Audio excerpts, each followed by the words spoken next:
Goodwill, since you're British, you're going to have to explain to the rest of us what a fore is. The front. Front. Fore, aft, ventral, dorsal. God, guys, do you not know your ship? Nope. Port and starboard, poop deck. Poop deck. Hello, I'm Mark on the Search for Trek. Welcome to 1 Minute at a Time. With me, as usual, my friends and fellow Dadbot competitor, Izaak from Tasmania. There we go. Now I'm Izaak. And Goodwill from the United Kingdom. We are not boring. This is the show where we watch and aggressively dissect each and every moment of the greatest story ever told, Star Trek: The Motion Picture. Like it says in the title, 1 minute at a time. Today we are watching minute 4, so we're starting at 4 minutes in. Do you guys remember what last week was all about? Minute 3. Minute 3, that's correct. Correct answer. If you want to watch it with us, join us on Patreon. 60 seconds. What happened in this minute of Star Trek: The Motion Picture? The minute begins with me being distracted by the vase to the left of Mark's TV. After 5.5 years, weeks. And the cord dangling down from behind. Credits. Finish. Way earlier than expected. Finally ended. It was over. It was Robert done. Wise was the director of this film. We got to see his name. That upswell music that I am all too familiar with from the TNG era. That was very exciting. Only to have that music interrupted. Created by Gene Roddenberry. That's always exciting. We then got a shot of a blue. Then it fades to a nebula or something. Some dust cloud in space. Blue. A new colour that I haven't seen in the last 5 weeks. Oh, and the music changed. We got the alien music, and then immediately went into some Klingon. And then 3! At least 3 Klingon warbirds. We saw some ships, 3 Klingon battlecruisers. D7 are continued. Maybe there might be some close ones in the background, or even in the foreground. What is going to happen in the next minute? I don't know! Action is just around the corner. In space, coming at us. It's exciting. That is minute 4 of Star Trek: The Motion Picture. 1979. I don't know what to say. I'm shocked. I thought we had months to go before anything. How beautiful were those ships? I haven't been this shocked since Mark confirmed that me and Goodwill are actually brothers. It was shocking to all of us. Particularly Goodwill's parents. Yeah, they have someone they love now. How would you describe this minute 4 of Star Trek: The Motion Picture in one word? Compelling. Compelling. Goodwill? Beginning.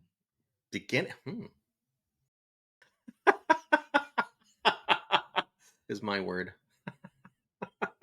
I'm excited. Excitement. Compelling, beginning, excitement. Good words. Good words. Those are very good words. All of the meanings for which we know. What surprised you about this minute? For the film to begin and immediately we get to see the Klingons?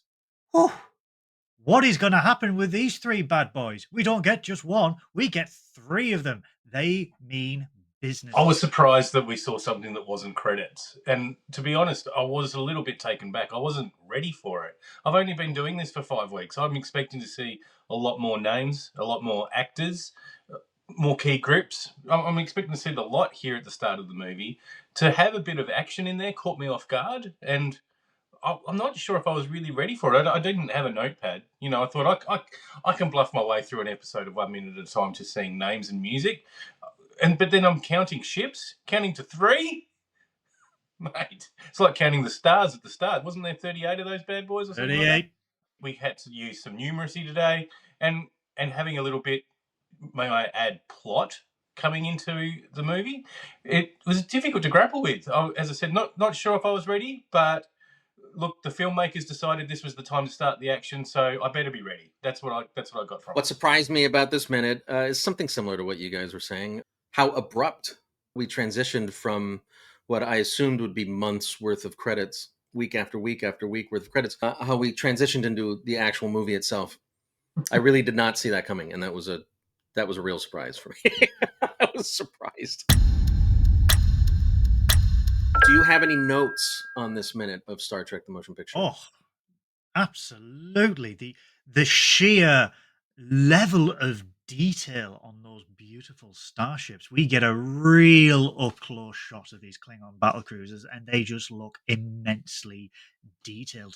Not smooth and minimalistic like we have seen in Star Trek of the 60s. This is Star Trek with little gibbles and little nodules and things all over it. It's very 70s. It's very silent running. Everything's just grimier and dirtier on these Klingon ships. I love it. So your note is that you think it's perfect. Yeah, obviously. You wouldn't change anything about it. Nothing. How refreshing and positive.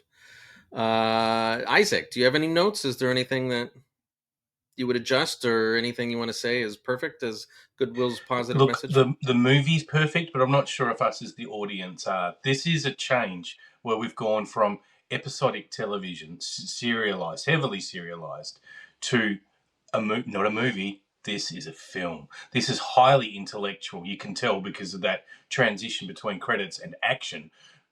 It wasn't signposted for us dumbasses in the audience, though. We probably needed like a word to say, like space, to show us that we're in space, or I don't know, Final Frontier, something like that to make us know where we are.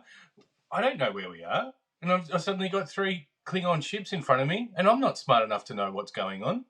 You gotta assume that I'm dumb, Mark. I've told you this before. Assume that I'm dumb, make it clear, and I'll pretend that I understand what's going on. But at the moment, I'm like, I don't know. I just saw Are a we bunch in of codes. Nebraska? Where are we? Yeah, exactly. Or like a long time ago in a galaxy far, far away. Something like that. Fuck, dude. I would know what's going on. Even if you said in the future, right where you Wow. are. I was all on board with, putting some graphic up on the screen that said space, Yeah. Yep. Nebraska, Goodwill's house. right? So we knew where we were. Yeah. In fact, Yeah. that would have been helpful if a graphic would have come up that identified what that cloud in space was, maybe a graphic that identifies what these ships are, what their names of these ships are, who's commanding the ships, what the crew complements are, maybe the weapons and defensive capabilities, some stats. How much petrol they've got? Yeah. Yeah. How much Yeah, fuel this is they've the got left, minimum. right? This Yeah. is the bare minimum that us Trekkies require. These notes are fantastic, and I'm going to continue to compile these notes every week. And in the event that we get to remake Star Trek the Motion Picture, when we remake Star Trek the Motion Picture, we're going to implement a lot of these notes to make it even a better movie than it already is, which I know that's a high bar. Hero of the minute. Who or what is your hero of the My minute? obvious hero is seeing a Klingon ship. In fact, any ship would have won this minute. Seeing a ship is pretty brilliant. But a Klingon bird of prey, an uncloaked one, that's pretty cool. So, yeah, very excited to see it. It's my hero. Excellent. And obvious. So, way to go. Congratulations. If you think that was obvious, wait for this answer. My answer is not obvious at all, because my hero of this minute is that bassy guitar twang we hear when we see the blue cloud. Wow! What a noise that is. Find me the most alien noise in Star Trek, and that is it. My hero. Okay, the ships, great. Yes, that was obviously. I wanted to. Initially, I wanted to choose that myself, but then I thought, well, it should be the dust cloud because it's actually the first thing we see in the movie that isn't words or Starfield or logos. I mean, I'm gonna do the unfunny thing. I'm gonna give it to Robert Wise because for the next 4 years, once a week, everything we see is gonna be his fault. So, Robert Wise, you directed this movie. Your credit happened in minute 4, halfway through minute 4. So I'm gonna just go ahead and say you're the hero of the minute. Thank you for making. I think it's good that you picked Bobby because Cloud isn't much of an upgrade from Stars and Words. Like, it's something different, but it's not brilliant, really. Yeah. Cloud.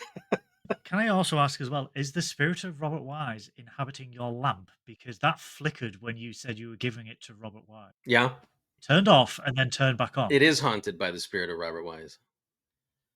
That's why it's here, actually, because I knew his credit was coming up this I minute. didn't know Star Trek could do lamps. I thought it was just candles.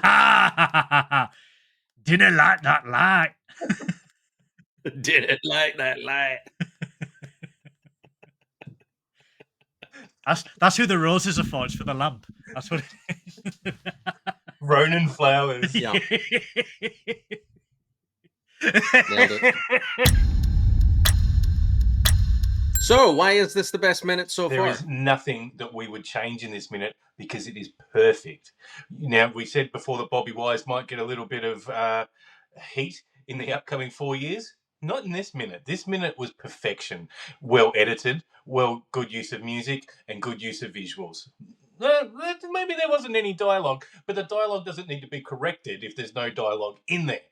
Perfection. Well done, Bobby Wise. I'm going to parrot exactly what Izaak has said. This was the perfect minute, and I do not want to piss off the inhabited lamp of Robert Wise, which is behind Mark.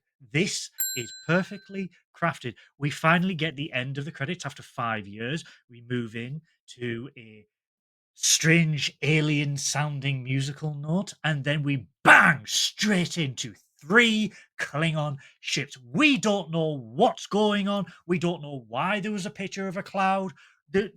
Our minds are just set off racing, trying to establish what is going on. Why are the Klingons there all of a sudden? Are they going to attack the Federation? Is the Enterprise going to blow them all up? Are they even Klingon?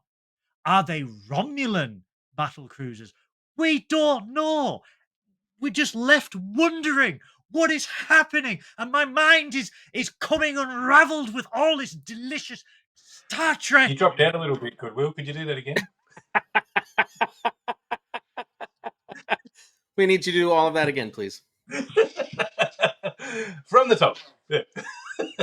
This is the best minute so far because it's the first minute. It's true. Okay. We're actually in the movie itself, which is really exciting, and that's why this is the best minute so far. We got to see the cloud. How mysterious. We got to see a couple of Klingon ships, 3 Klingon ships. How exciting. Adventure awaits the upcoming minutes. I'm so excited. I'm so excited for the next couple of weeks of 1 minute at a time Star Trek the Motion Picture. I can hardly contain myself. That's why this is the best minute so far. Izaak, what did we learn this week? Patience is worth it. Sometimes you have to wait for the good things in life. This minute was worth it. Was worth the arduous wait of the previous minutes to get to this minute where something finally happens. So sometimes, yeah, it'd be great. Sometimes if you didn't have to wait for the kids or wait for the event to happen, and you know, oh, I just want it to be now. Be patient. It will come, and it'll be worth it. Thanks, Dad.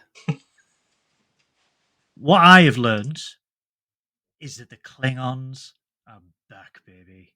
And they are back in tremendous fashion, because how badass do those ships look? They look mean, they look angry, and the music behind them, these dudes mean business. I learned this week that our show is finally about to get interesting.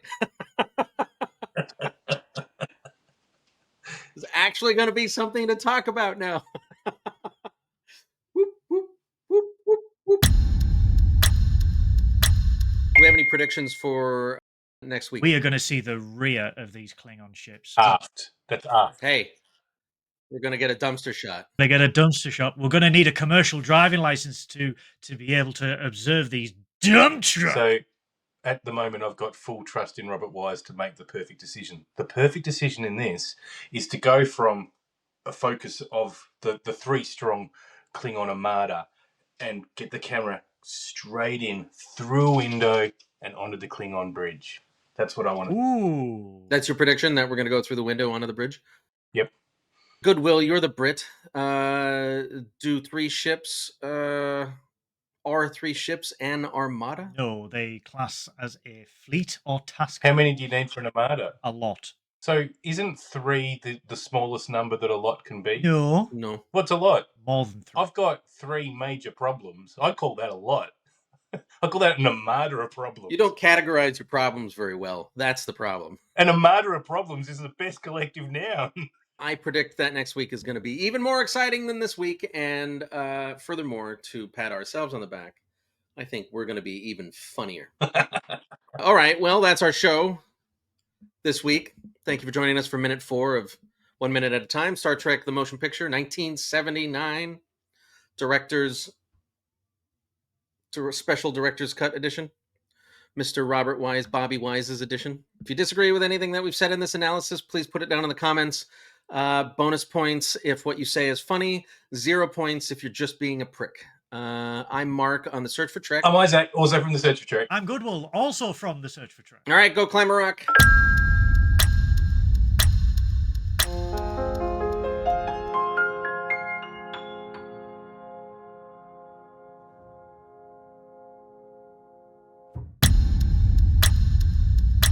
Izaak, do you have a dad joke? A guy goes into the library, says to the librarian, "Do you have any fish and chips?" And the librarian goes, "I'm sorry, sir, this is a library." And he goes, "Oh, do you have any fish and chips?"